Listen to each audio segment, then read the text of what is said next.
The story starts right away at a scary crime scene where a woman has been killed in a terrible way. Special investigator Will Graham arrives. He's known for being very smart and has a unique talent. He can understand how criminals think and feel, which helps him solve cases quickly. As Will looks around, he imagines what the killer did. The killer came into the house, killed the woman's husband, and then, when the woman tried to call security, shot her in the neck. This is not a fatal wound. The bullet misses every artery. She's paralyzed before it leaves her body. This was planned to paralyze her and make her die slowly and painfully. Will believes that murder isn't just violence. It's a design, like a dark kind of art, and he thinks the killers he hunts see it that way too. The next day, Will is teaching his students about this case when Special Agent Jack Crawford from the FBI comes to see him. Jack needs Will's special help with a confusing series of murders. 8 young women in the city have been killed, and they all look strangely alike in age, height, and weight. Will is clearly upset by this pattern and immediately starts thinking about why the killer might be doing this. Jack takes Will to his office and shows him photos of all 8 victims, pointing out how similar they look, their eye color, skin tone, and hair color. At first, Will doesn't want to get involved in such a dark case and even tries to leave. But Jack convinces him, saying that Will's amazing ability to understand people is absolutely necessary. Will reluctantly agrees. That night, they go to Duluth, Minnesota, to the home of the latest victim, a young woman named Elise Nichols. At Elise's house, her parents are overcome with sadness. Will starts asking his unique questions, like if their daughter took the train, which they say yes to. Then he asks a very specific and unsettling question. Did your daughter feed the cat before she went to school? The parents are surprised he knew that. Elise's body hasn't been found yet, and Will suspects she's been kidnapped by the same serial killer because she fits the profile of the other victims. He has a strong feeling her body is still in the house. Following this feeling,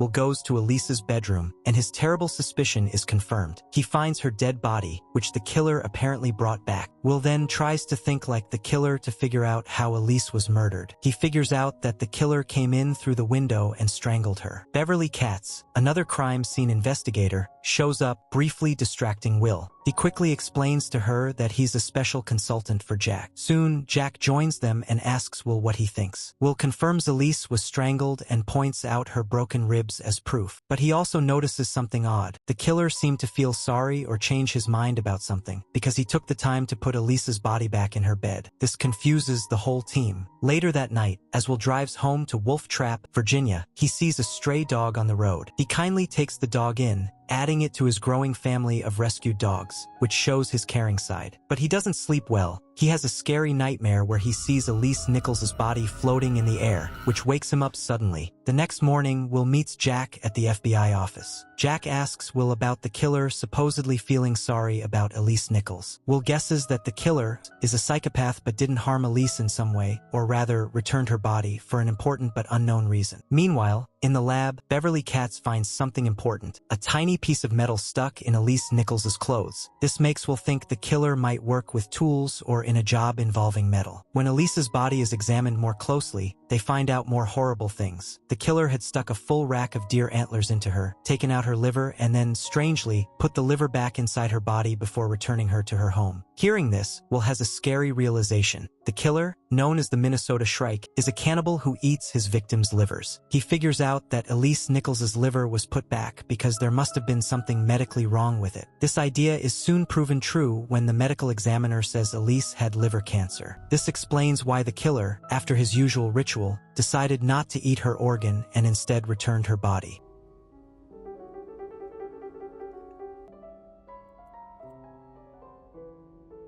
The story then chillingly switches to Dr. Hannibal Lecter. He's perfectly dressed and calmly eating a meal that is clearly human flesh, the lungs taken from the latest victim of a copycat killer. Hannibal, a famous psychiatrist, is then shown talking to his nervous patient, Franklin Freudovos, giving him calm-sounding advice. After Franklin leaves, Jack Crawford comes to talk to Hannibal. Jack likes Hannibal's detailed anatomical drawings, and Hannibal casually says he sharpens his drawing pencils with a surgical knife, saying this unusual habit helps make his art precise. Jack explains that Alana Bloom, a psychology professor who is friends with both Will and Hannibal, sent him. Jack is worried about Will getting too deeply involved in the cases and his habit of overthinking. He asks Hannibal to do a psychological checkup on Will to make sure he's mentally okay. Hannibal, with his usual hard-to-read expression, agrees to watch Will. Later, Jack brings Hannibal to his office and Will is called in too. Hannibal immediately asks Will why he doesn't like to make eye contact. Will explains that he finds eyes distracting and that not looking at them helps him focus better on other details, even if it's socially awkward. As Hannibal keeps asking subtle questions, Will quickly figures out that Hannibal is there to evaluate him because Jack asked him to. Feeling betrayed and watched, Will gets visibly angry and walks out of the office.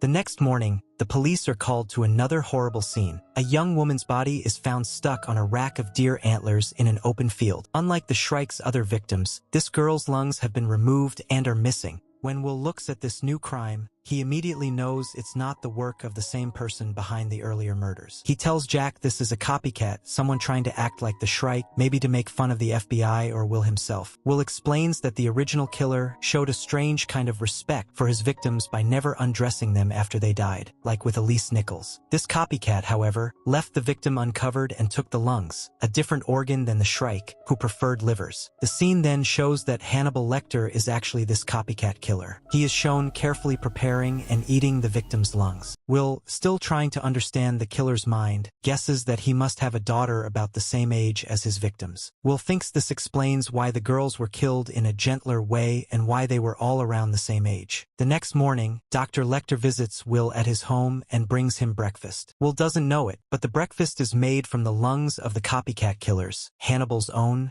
recent victim. Will eats the meal without knowing and even tells Hannibal he's a good cook. When Hannibal asks about the case, Will says again that he's sure the murder in the antler field was done by a copycat, not the Minnesota Shrike. After they eat, Will takes Hannibal to the construction site where he thinks the killer works. While looking through employee files, Will finds a resignation letter and sees the name, Jacob Hobbs. He then asks why Hobbs resigned and if he has an 18 or 19-year-old daughter. Hannibal, watching Will figure things out, looks clearly interested. Now sure they have their suspect, Will asks Hannibal to go with him to Hobbs's house. Before they leave, Hannibal secretly makes a phone call from the construction site office to the house. Abigail Hobbs, Jacob's daughter, answers the phone. Hannibal, using a disguised voice, asks for her father. When Jacob gets on the phone, Hannibal gives him a scary, anonymous warning, "They know." They know.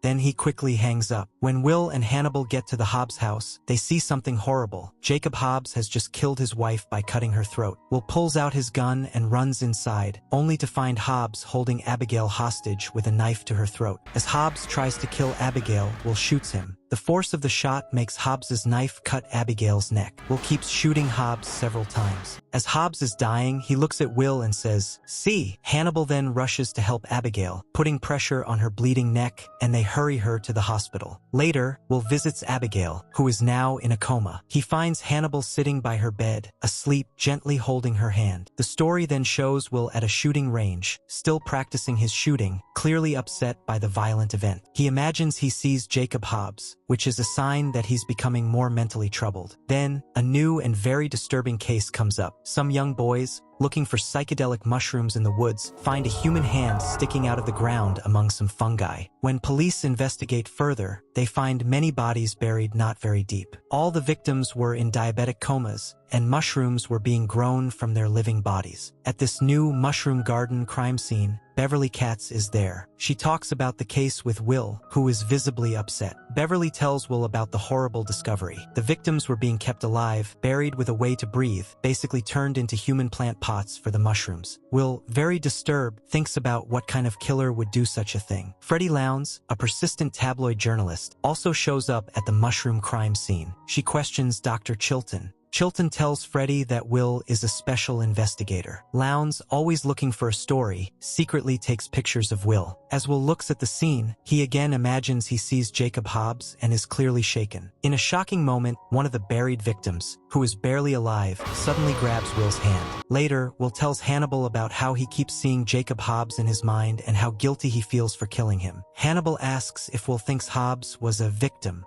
Will strongly disagrees, saying Hobbs was a murderer whom he punished. When Hannibal asks about the mushroom case, Will explains the killer's strange method of treating his victims like living plants. Without them knowing, Freddie Lowndes has followed Will to Hannibal's office and is secretly recording their private therapy session. After Will leaves, Hannibal calmly invites Freddie inside. She tries to use a fake name, but Hannibal, who notices everything, shows he knows who she really is. He takes her bag, finds the recorder, and calmly tells her off for her unethical actions. He then makes her delete the recording, threateningly asking what he should do with her now. A scared Freddy does what he says and deletes the conversation. Hannibal then gives her a task, quietly using her for his own plans before sending her away. That evening, Hannibal has Jack Crawford over for dinner. He serves Jack a dish he says is lamb, but it's actually human meat. Jack, not knowing, eats the meal and says it tastes wonderful. During dinner, Jack asks Hannibal about his session with Will. Hannibal gives a carefully chosen opinion, saying that Will tends to overthink things but is very smart and very dedicated to solving the cases. Meanwhile, in the forensic lab, the mushroom victim who had briefly shown signs of life has died. The medical examiners tell Will that the killer was regularly giving his diabetic victims sugar, causing their kidneys to fail and putting them into fatal diabetic comas. This confirms Will's earlier idea that all the victims of this particular killer were diabetic. The mushroom killer is then revealed to be a pharmacist named Eldon Stamets. A diabetic woman visits his pharmacy to get her medicine. Stamets gives it to her and soon after kidnaps her. When she's reported missing, the FBI's investigation leads them to Stamets' pharmacy as her last known location. Will tells Jack that all the previous mushroom victims also got their medicine from this same pharmacy, making Stamets the main suspect. They rush to the pharmacy, but Stamets has already run away. However, Will sees Stamets' car in the parking lot. He breaks the car window and opens the trunk, where he finds the recently kidnapped woman, alive but buried in soil, clearly meant to be Stamets' next mushroom victim. Their suspicions about the pharmacist are now definitely confirmed, and a search for Eldon Stamets begins. Around this time, an FBI colleague shows Will an online article. It was written by Freddie Lowndes, published because Hannibal subtly encouraged her. The article sensationally describes Will as an unstable psychopath himself, one hired by the FBI because it takes one to know one. It was this very article which revealed Will's special profiling methods that warned Eldon Stamets and made him escape. After this, the FBI raids Freddie Lowndes' motel room and arrests her. Jack Crawford angrily confronts Freddie, even pulling her hair, and scolds her for her irresponsible journalism, especially for trespassing at Jacob Hobbs's cabin, and now for publishing an article that messed up their investigation and put lives in danger. A frightened Freddie promises to stop writing such harmful articles. Will visits Abigail Hobbs in the hospital. She is still in a coma. Alana Bloom is there, kindly reading to Abigail. Will asks Alana why she's there, and Alana says she came to see him, showing she's still worried about him. Elsewhere, Freddie Lowndes is on her way to work when she runs into Dr. Chilton, the man who had previously given her information about Will. Chilton tells Freddie that he has been suspended from his job because the FBI found out he was her source. Suddenly, Eldon Stamets, the pharmacist killer, appears. He shoots and kills Dr. Chilton in front of a terrified Freddie. Stamets then questions Freddie about her article and what she knows about Will Graham. Under pressure, she tells him everything she knows. A short time later, the FBI arrives at this new crime scene. Jack questions Freddie about what happened. She tells him how the psychopath pharmacist, Eldon Stamets, showed up, questioned her about Will, and then murdered Chilton. The story then shows Eldon Stamets sneaking into the hospital. He clearly plans to kidnap Abigail Hobbs and continue his horrible mushroom garden. Jack, realizing the danger, urgently calls Will, warning him that Stamets is after Abigail. Will rushes to Abigail's hospital room, only to find her bed empty. He frantically searches the hallways and sees Stamets wheeling Abigail away on a gurney. Will confronts Stamets, who seems to expect Will to understand why he does what he does. Will shoots Stamets. As Stamets is dying, he tells Will that he knows Will understands that Will, too, can see the connection to nature and the design in death. The police then arrive and arrest the wounded Stamets. Finally, Will returns to Hannibal's office for another therapy session. He tells Hannibal that when he shot Eldon Stamets, he didn't see Jacob Hobbs in him this time, which suggests a change or maybe a hardening in his mind. Hannibal then directly asks Will if he enjoyed killing Jacob Hobbs. Will admits that, yes, killing Hobbs brought him a deep sense of peace, of doing something righteous. Hannibal listens, a slight, knowing look on his face. He then gives a chilling speech, suggesting that even God must get pleasure from killing, since it happens so much in nature and in his design. He implies that all killers, therefore, share this dark enjoyment. Will, visibly uneasy, thinks about Hannibal's disturbing ideas, perhaps starting to question his own abilities and the darkness he faces, both around him and more inside himself.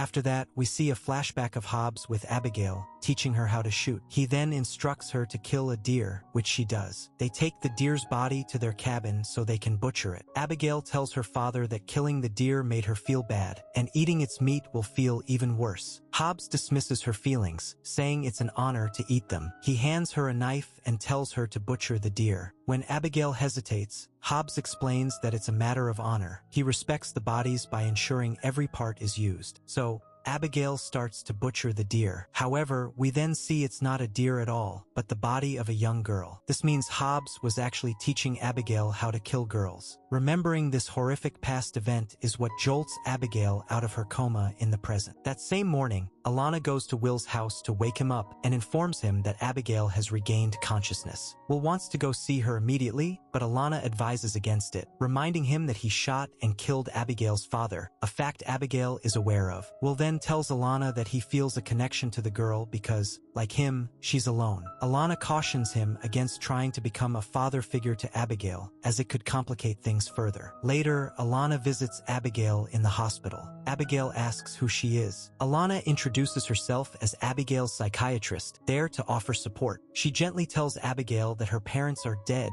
and their bodies haven't been buried yet. She also reveals that Abigail's father was a murderer who killed 7 girls. Abigail is terrified by this news as she was, to some extent, involved in his crimes, though her father had forced her. After this, Alana meets with FBI agent Jack Crawford. Hannibal Lecter is also present, having been invited by Jack. Jack tells them he suspects Abigail might have been involved in her father's crimes and wants Will to talk to her to uncover the truth. Lecter, being Will's psychiatrist, says he can authorize Will to speak with her. So, Jack and Hannibal go to Will Graham's lecture. Will is telling his students that, in his assessment, Hobbs killed 7 girls. However, the last girl found, the one impaled on antlers, was killed by someone else, a copycat killer, possibly as a warning to Will. He also mentions that on the day they apprehended Hobbs, he received a call from an unidentified number, speculating it might have been this copycat killer. Hannibal listens to all this, visibly impressed, and smirks to himself because, as it turns out,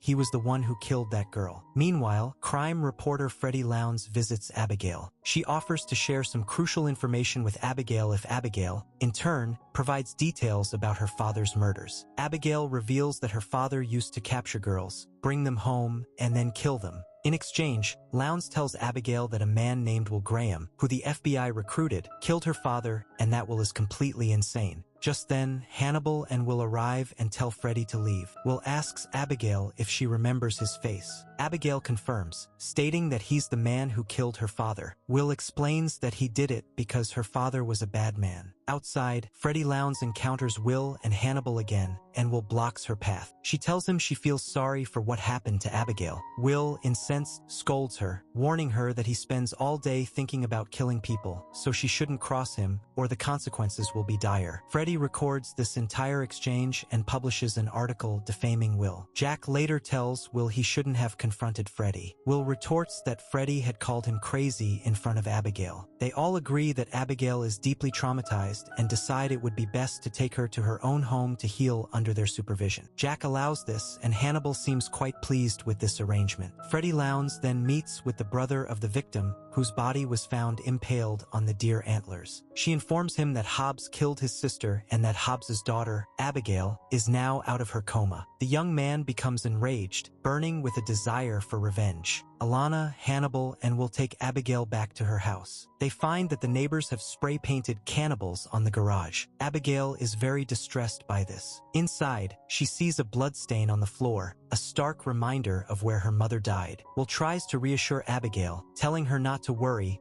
and that he'll take care of her. Abigail responds by telling him not to try to be her father, emphasizing that he was a very bad man. Will then asks Abigail about the anonymous phone call she received before the incident at her house. Abigail says she answered it, but doesn't remember the man's voice. She also tells them that her father respected the girls he killed, and that's why, after murdering them, he would use every part of their bodies, much like one would with an animal, ensuring nothing went to waste. This was Hobbs's modus operandi, killing girls and utilizing their bodies completely. Abigail's best friend, Marissa, who lives nearby, comes to visit her. Marissa expresses her sorrow over Abigail's parents and mentions that she's still Abigail's friend and can visit anytime. She also adds that her own mother doesn't want her to associate with Abigail. Suddenly, the victim's brother appears. He confronts Abigail, saying she shouldn't have killed his sister. Marissa tells him to leave, then picks up a rock and hits him on the head, drawing blood. At that moment, Hannibal and Will arrive. Seeing them, the boy flees into the woods. Marissa's mother then shows up and angrily tells Marissa to come home immediately. Marissa defiantly retorts, abusing her mother and reiterating that she's still Abigail's friend. Hannibal observes this with disapproval, noting Marissa's disrespect towards her mother. Will and Hannibal go into the woods to look for the boy, but he's gone. Hannibal spots the rock stained with the boy's blood, subtly kicks it out of sight with his foot, and tells Will they should leave. That night, while Will is sleeping, he has a nightmare in which he is Abigail's father, slitting her throat. He wakes up abruptly, drenched in sweat. The next day, the FBI takes Abigail to the cabin where her father committed his murders. She tells them this is where her father brought the girls and butchered them. Suddenly, blood drips onto Abigail's face from the attic. Will investigates and finds Marissa's body in the attic, killed and impaled on a set of deer antlers. Will tells Hannibal it must be the work of the same copycat killer who had eaten the lungs of the previous victim. Hannibal smirks as he was, in fact, the one who killed Marissa. Jack Crawford arrives and asks Will for his assessment of the crime scene. Will explains that it's the same killer who is taunting them, is very cunning, and is essentially challenging them. Back at the house, Abigail is crying. She remembers her father's words about not wasting bodies. In distress, she tears open a pillow she's holding and finds a clump of human hair, the hair of the murdered girls, stuffed inside. She is terrified. Just then, Nicholas Boyle, the victim's brother, enters the room.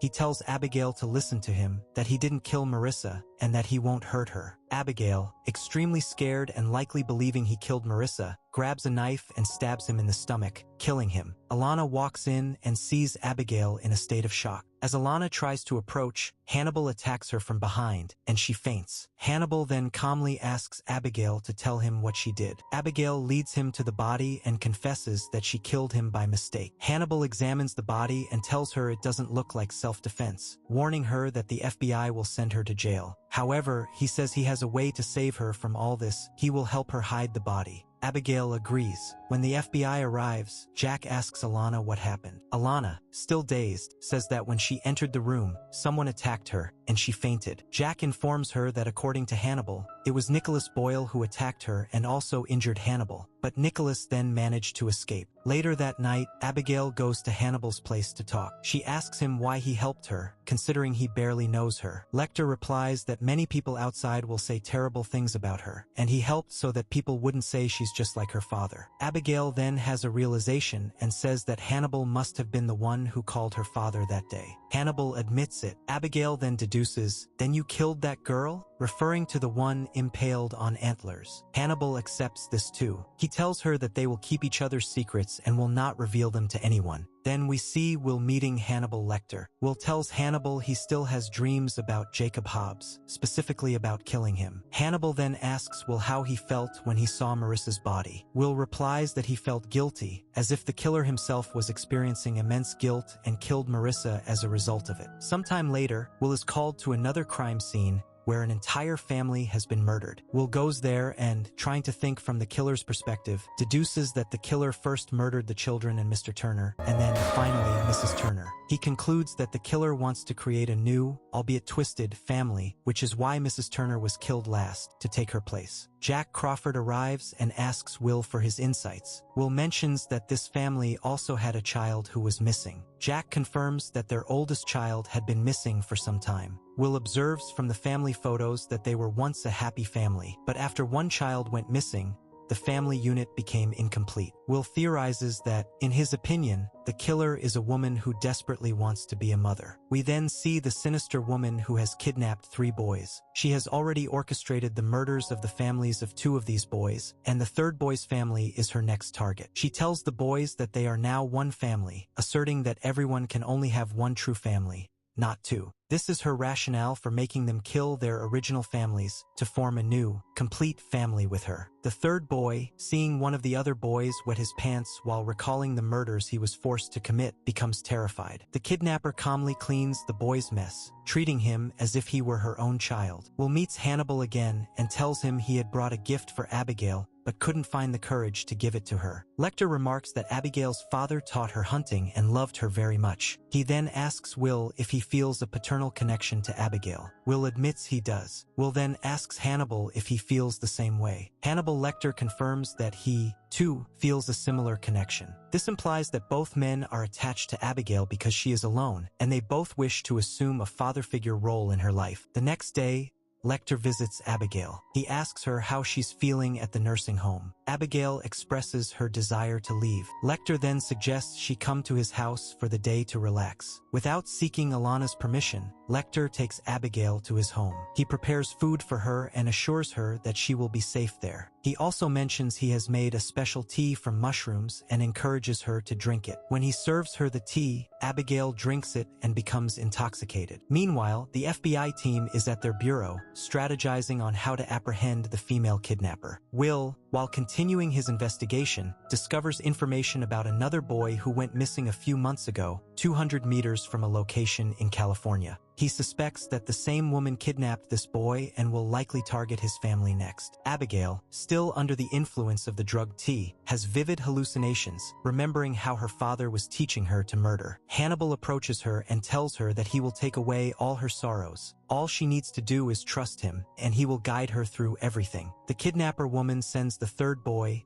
armed with a gun, to his own house with instructions to kill his family. When the boy's mother sees her missing son, she rushes to hug him, tearfully asking where he has been for so many months. Just as the boy is about to carry out the horrific act, the FBI raids the house. Seeing the agents, the boy panics and runs away. Will chases after him. The boy turns and points his gun at Will. Will tries to calm him down, telling him not to shoot. At that moment, his kidnapper mother appears and orders the boy to shoot Will. The boy is terrified and clearly doesn't want to shoot Will. An agent, positioned stealthily, shoots the kidnapper lady, and she dies. The FBI then takes the boy into custody. Later, Jack is in the car with the boy, asking him why he was doing all this. The boy explains that the lady had told him she was his real family, and therefore, they had to kill their old families to become a complete new family. Jack asks him if he would have felt good killing his family. The boy tearfully replies no, he would have felt terrible. The boy then asks Jack if he has any children. Jack somberly replies that he has no children. Alana goes to Hannibal's residence and angrily confronts him for taking her patient, Abigail, to his home without her consent. Hannibal calmly tells her that he has given Abigail drugs, and she is currently in a state of intoxication, suggesting that if Alana wishes to talk to her now, she might find it easier. When Alana enters, she sees Abigail sitting at the dining table. Abigail looks at Hannibal and Alana and says she's very happy to see them back, as if they were her parents. The thought of this new family makes Abigail very happy. That night, Jack is in his room, reading. His wife comes and lies down beside him. Jack asks his wife if they should consider having a child now. His wife simply says it's too late, turns her face away,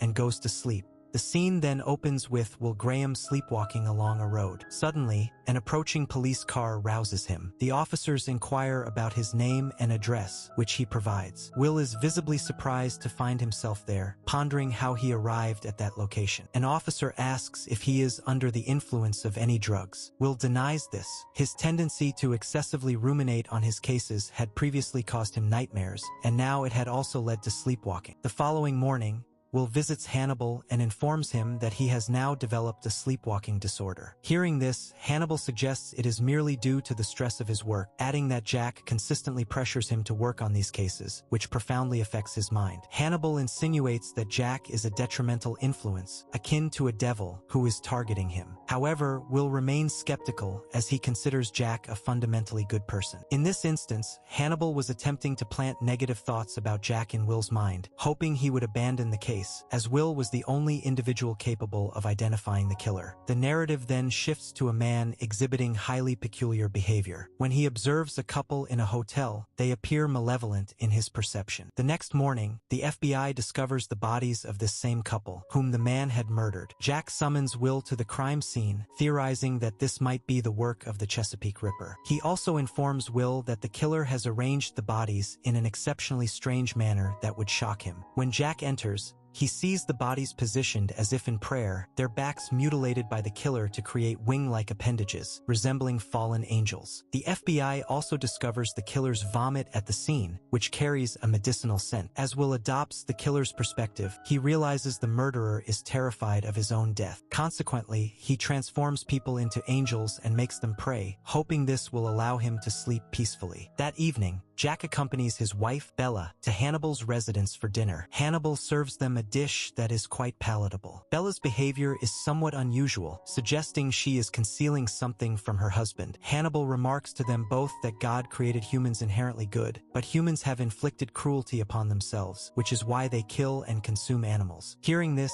Bella states she has lost her appetite. Hannibal then serves her a drink. As Hannibal approaches her, his acute sense of smell detects something. He recounts a childhood incident where he smelled his teacher and discovered she had stomach cancer. When he informed the teacher, she was disbelieving, but subsequent tests confirmed she indeed had stomach cancer. This anecdote leaves Bella pensive, as she also has cancer, and Hannibal has evidently discerned it. Meanwhile, the post-mortem examination of the bodies is underway, yielding no significant findings. However, within the killer's vomit, they discover numerous medications typically consumed by cancer patients. Hearing this, Will deduces that the killer must have a brain tumor, which explains his use of these medicines. The next day, Jack's wife visits Hannibal for a consultation. She reveals she has been diagnosed with lung cancer and does not wish to tell her husband, as he has other significant worries. After her session, Will arrives to meet Hannibal, confessing that he is becoming excessively immersed in the cases. Hannibal inquires about his current case, and Will explains that the killer is an angel maker who murders people and fashions wings on their backs so they can become angels and pray to God on his behalf, hoping God might forgive him. Hearing this, Hannibal suggests the killer is profoundly lonely, which motivates these actions. Subsequently, Hannibal reiterates that Jack is his enemy, assigning him all these disturbing cases. At this, Will asks if Hannibal intends to create discord between him and Jack. Hannibal denies this, asserting he only desires what is best for his patient. At night, Jack questions his wife about her strange behavior. She offers no explanation. Jack tells her he loves her immensely and implores her not to hide anything from him. However, his wife remains silent and asks him to leave her alone. Meanwhile, the angel maker encounters a security guard on his route who appears malevolent to him. Moments later, he transforms the security guard into an angel and hangs him. When the FBI arrives, they commence their investigation. There, they also find a piece of the killer's flesh, leading them to realize he intends to become an angel himself. Jack urges Will to quickly determine what transpired. Will sharply retorts, telling Jack not to order him around. Hearing this, Jack reprimands him and departs. When the post-mortem examinations of all those bodies are completed, their identities are revealed. The medical examiner informs Will that these individuals were not ordinary people but criminals. This revelation surprises Will, who wonders how the killer knew these people were malevolent. The following morning, Jack's wife comes to Hannibal for a session. Hannibal asks her when she plans to inform Jack about her cancer. She states that she never intends to tell him, because if he found out, he would be devastated. At night, while Will is sleeping, he experiences intense anxiety. When he awakens, he finds himself standing on the roof of his house, having arrived there by sleepwalking. Afterward, he goes to Hannibal and recounts the previous night's events. Hannibal explains that this is a consequence of his cases. With every case he solves, he retains a part of it within himself. Following this, Hannibal asks him about the angel maker. Will explains that the killer possesses a strange ability to recognize evil people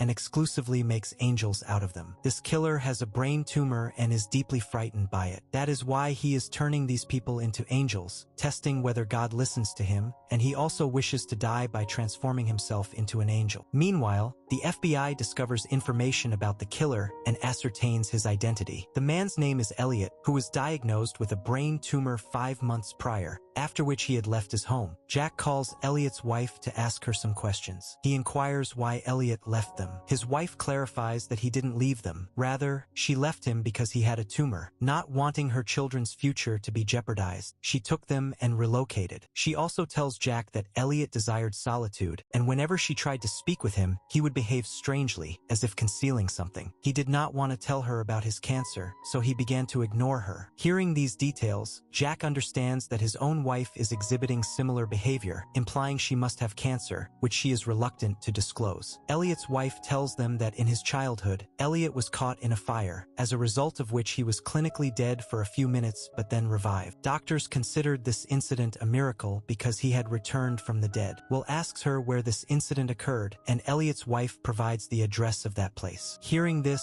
Jack and Will go to that farm where they discover the killer's body. He had turned himself into an angel and hanged himself there. Jack tells Will that he caught this killer too, but he is deceased. In response, Will tells Jack that he is becoming too involved in these cases and wishes to quit his job. Jack tells him that if he doesn't want to speak to him either, then it's acceptable. If he desires, he can quit this job, and with that, Jack leaves. Just then, Will experiences a hallucination of Elliot, who has seemingly come down from his suspension. He sees Will's face burning, as if he too were evil. Elliot tells Will that he will make him an angel as well, and then faints. Then we see that Will was hallucinating all of this, and the killer's body is still hanging there. Meanwhile, Jack goes to Hannibal's office, having learned that his wife is there. He speaks with his wife in private and asks her why she didn't tell him about her condition. His wife tells him that she loves him very much and didn't want him to know, as it would cause him pain. Jack asks her what stage her cancer is at. His wife tells him that it's in the final stage, and she is going to die soon.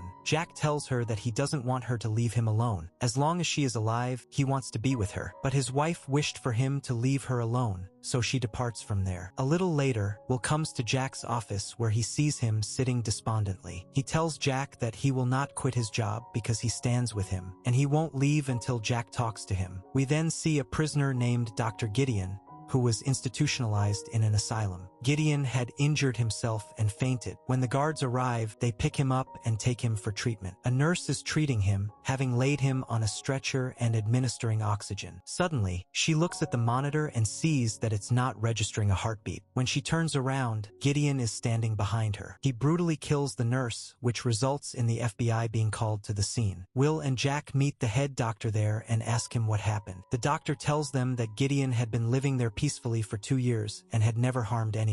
But today, he brutally killed a nurse, which is profoundly disturbing. He takes them to see the nurse's body and tells them that this is a very brutal method of killing a person. When Will and Jack see the body, they are shocked because several rods had been inserted into the nurse's body, and her eyes had been gouged out. When Will contemplates the crime scene alone, he realizes that Gideon had a knife with him, with which he freed himself and attacked the nurse. First, he knocked the nurse down and gouged out her eyes, and then he inserted rods into her body one by one, causing her death. Jack asks Will what he deduced from this crime scene. Will tells him that this is definitively the work of the Chesapeake Ripper because 2 years ago, they found a body killed in the exact same pattern by that Ripper. Hearing this, Jack asks the staff when Gideon was admitted there. They inform him that he was admitted 2 years ago. This leads Jack to suspect that Gideon might be the Ripper. Then Jack thinks about one of his trainees, Miriam, who had written him a letter to join the academy. Jack accepted her letter and called her to his office, informing her that he would hire her. He placed her directly under his supervision and assigned her the Ripper case so that she could work on it and find the Ripper. After that, Alana, the doctor, and Will discuss whether Gideon is the Ripper or not. Will tells them that he believes Gideon might not be the Ripper because the Ripper's murders possessed a high degree of precision, which was not evident in Gideon's murder. Alana tells him that she knows Gideon. A few years ago, she had written an article about him in criminal psychology. Hearing this,